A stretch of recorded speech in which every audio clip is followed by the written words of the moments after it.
Hello friends, welcome to Manas channel. আমি তোমাদের নিজের হাতে টবে লাগানো পালং শাকের রেসিপি করে দেখাবো। এর জন্য নিয়ে নিয়েছি পালং শাক, আলু, শিম, বেগুন, গাজর, বড়ি, আদা, লঙ্কা, তেজপাতা, লবণ, হলুদ, 5 ফোড়ন আর নেব সর্ষের তেল। এছাড়া নেব সামান্য চিনি। প্যান গরম হলে সর্ষের তেল দিয়ে বড়ি ভেজে নেব। বড়ি ভাজা হয়ে গিয়েছে, সামান্য জলে বড়ি ভিজিয়ে রাখবো। প্যানে দেব তেল, তারপর দেব তেজপাতা, দেব 5 ফোড়ন, এবারে দেব আলু, শিম, বেগুন, সব সবজি দিয়ে দেব। সামান্য নেড়ে চেড়ে দেব স্বাদ মতো লবণ, সামান্য হলুদ।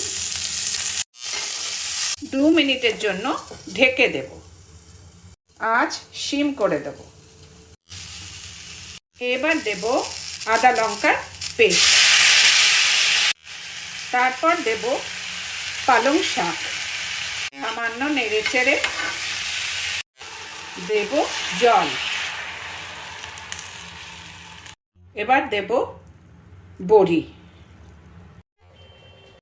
শীতে এই ধরনের পালং শাকের ঝোল খেতে অপূর্ব লাগে। তার জন্য নিজে হাতে তৈরি করে নিয়েছি পালং শাক নিজের টবে।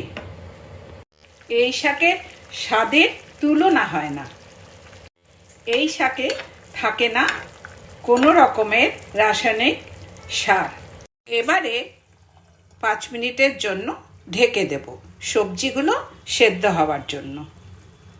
সবজি সেদ্ধ হয়ে গিয়েছে, এবারে দেব চিনি। আমার পালং শাকের ঝোল রেডি। আমার ভিডিওটি ভালো লাগলে শেয়ার করো, খুব ভালো লাগলে সাবস্ক্রাইব করো।